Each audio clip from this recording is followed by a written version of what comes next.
Olá, pessoal. Aqui é a professora Bárbara. Sejam bem-vindos a mais uma aula da disciplina de biossegurança.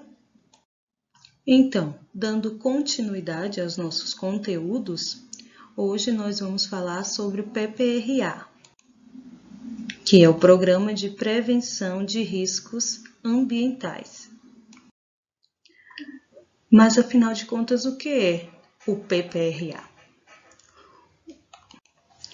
Como eu falei no slide anterior, é uma sigla que significa Programa de Prevenção de Riscos Ambientais, certo?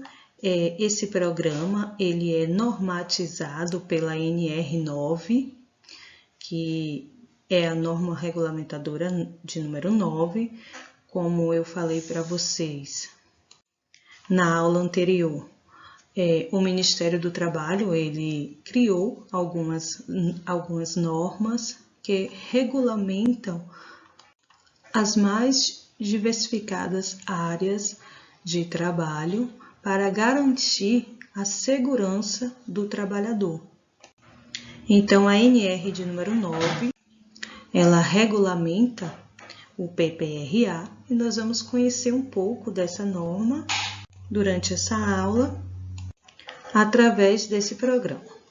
Então, esse programa de prevenção de riscos ambientais, ele dá origem a um documento onde consta a metodologia de ação que vai garantir a preservação da saúde e integridade dos trabalhadores frente aos riscos dos ambientes de trabalho.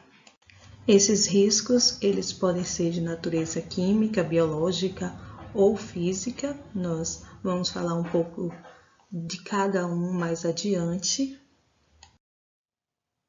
Os objetivos desse programa é identificar de forma preliminar os riscos aos quais os trabalhadores estarão expostos no seu ambiente de trabalho, a fim de eliminar ou, quando não é possível eliminar esses riscos, como eu havia dito para vocês na nossa aula anterior, existem alguns riscos que eles são inerentes àquela determinada atividade. Então, não é possível eliminá-los do ambiente de trabalho. Só é possível minimizar, certo? Ou bloquear aquele risco para que ele não venha a causar um dano à saúde do trabalhador. Então, quando não é possível eliminar, ao menos reduzir ao mínimo essa exposição. E de que forma pode ser feita essa redução à exposição desse risco ou à eliminação? Estabelecendo medidas, certo? Essas medidas, então, elas irão trabalhar em prol da preservação da integridade física e mental do trabalhador. Então, o PPRA, ele trabalha, primeiramente, com antecipação de riscos, certo? Depois disso, ele vai reconhecer aqueles riscos, avaliá-los, para então aprender e adotar medidas de como controlar esses riscos. Nesse programa, cada parte tem suas responsabilidades. Então, cabe ao empregador estabelecer, implementar e assegurar o cumprimento do PPRA como atividade permanente da empresa ou instituição. E cabe aos trabalhadores colaborar e participar na implantação e execução do PPRA, seguir as orientações recebidas nos treinamentos oferecidos dentro do PPRA e informar ao seu superior hierárquico direto ocorrências que, a seu julgamento, possam implicar riscos à saúde dos trabalhadores. Se cada parte cumpre as suas responsabilidades de forma correta, o programa ele é executado com sucesso, garantindo assim a preservação da saúde do trabalhador. E quem pode elaborar esse documento? A elaboração, implementação, acompanhamento e avaliação do PPRA poderão ser feitas pelo Serviço Especializado em Engenharia de Segurança e em Medicina do Trabalho, ou por pessoa ou equipe de pessoas que, a critério do empregador, sejam capazes de desenvolver o disposto nesta ANR. Então, não é obrigatório que o SISMET elabore esse PPRA.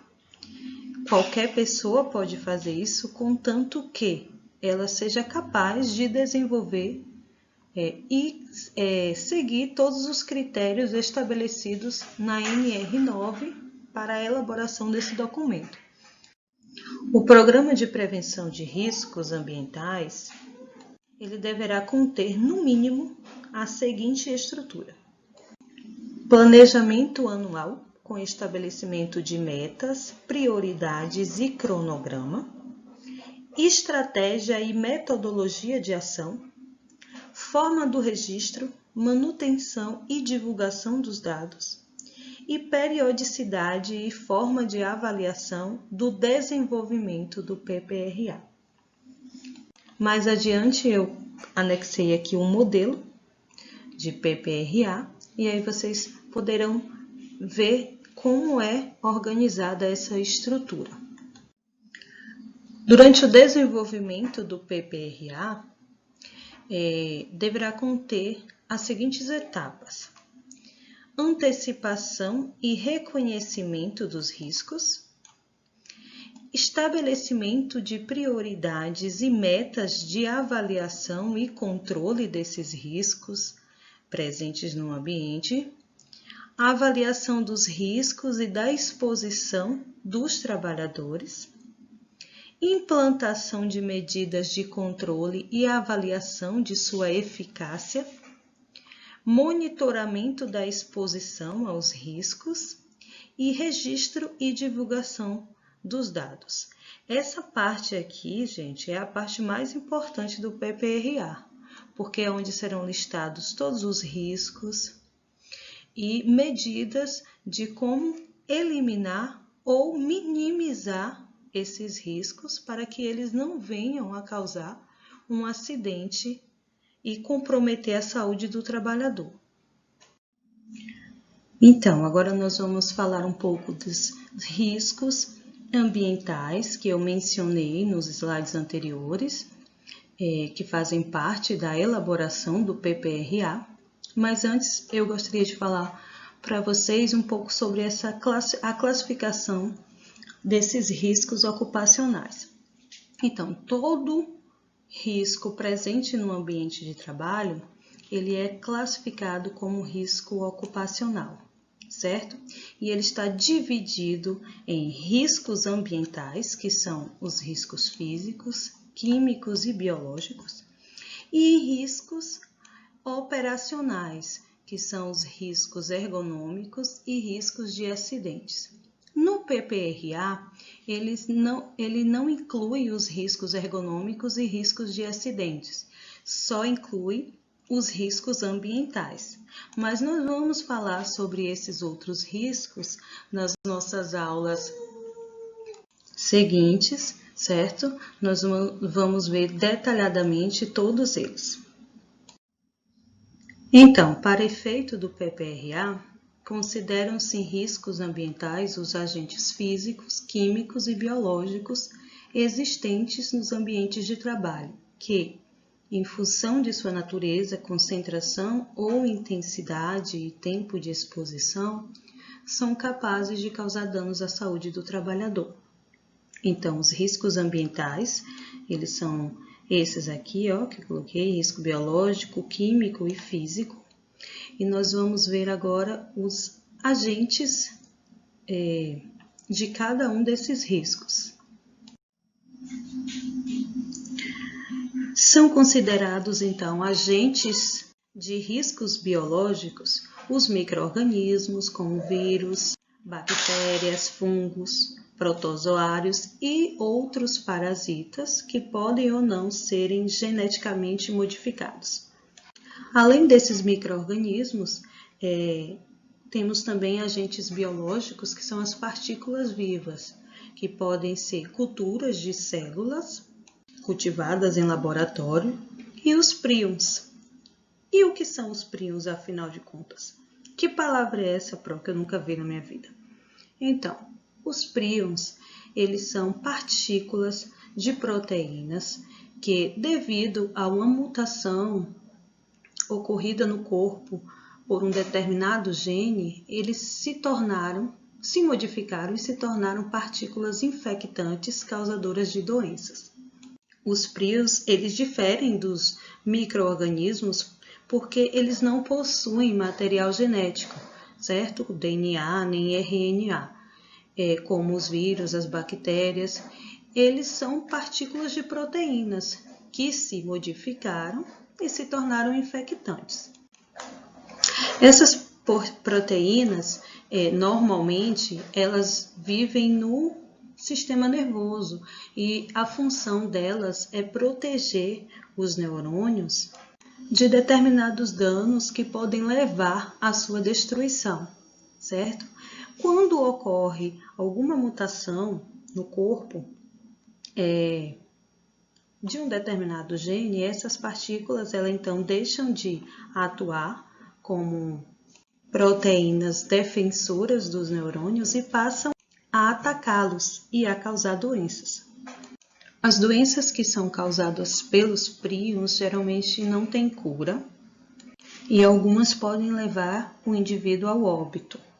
Uma doença bastante conhecida é a encefalopatia espongiforme bovina, mais conhecido como mal da vaca louca ou doença da vaca louca.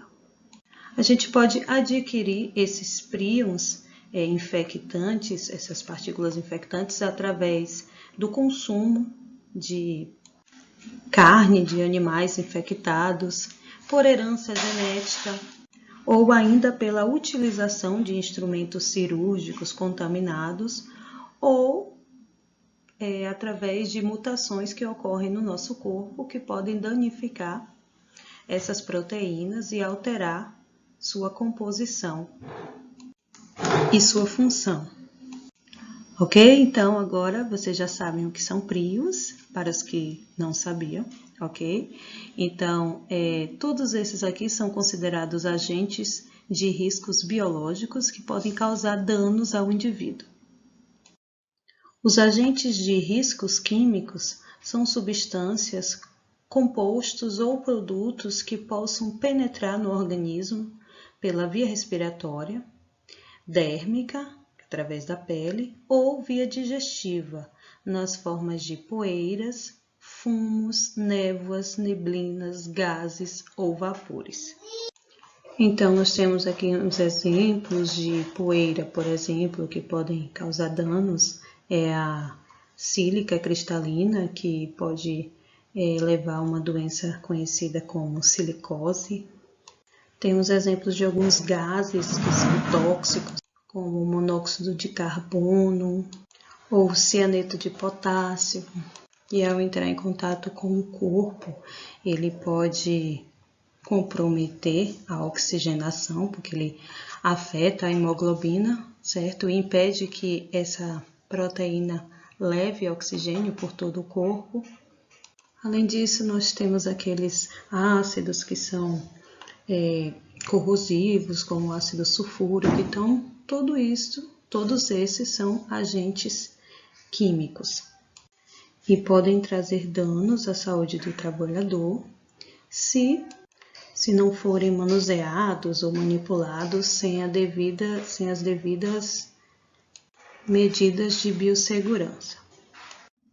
E por fim, nós temos os agentes de riscos físicos, que são as diversas formas de energia a que possam estar expostos os trabalhadores, tais como ruídos, vibrações, temperaturas extremas, sejam elas muito altas ou muito baixas, pressões anormais, umidade, radiações do tipo ionizante, que são aquelas radiações encontradas em aparelhos de diagnóstico, como raio-x, por exemplo, e não ionizantes, que são aquelas radiações presentes no nosso dia a dia, como a radiação solar, por infravermelho, ultravioleta, as radiações presentes nos aparelhos como celulares, micro-ondas, entre outros, certo? Então, todos esses aqui são agentes de riscos físicos.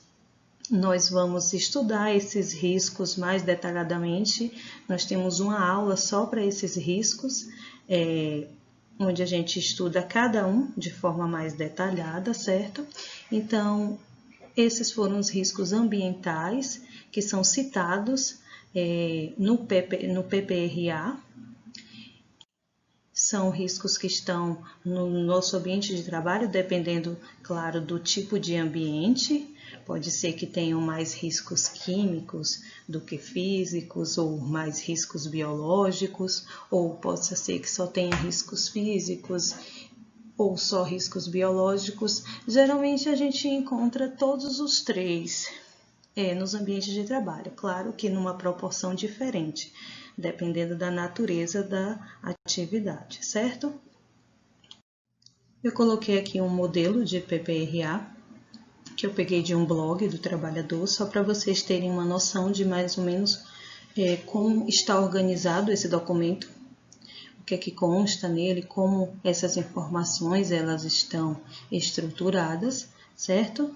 E aí vocês podem ir dando pausa para ver melhor, porque eu coloquei em formato de vídeo.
Bom, partindo aqui para as considerações finais sobre o PPRA, eu gostaria de falar que toda empresa ela é obrigada a ter esse documento, certo? Independente dela ter apenas um funcionário, esse documento ele tem que ser elaborado, porque todos os ambientes de trabalho, eles de certa forma, a gente está exposto a algum tipo de risco. Então, esse documento ele é obrigatório, dependente do número de funcionários, certo?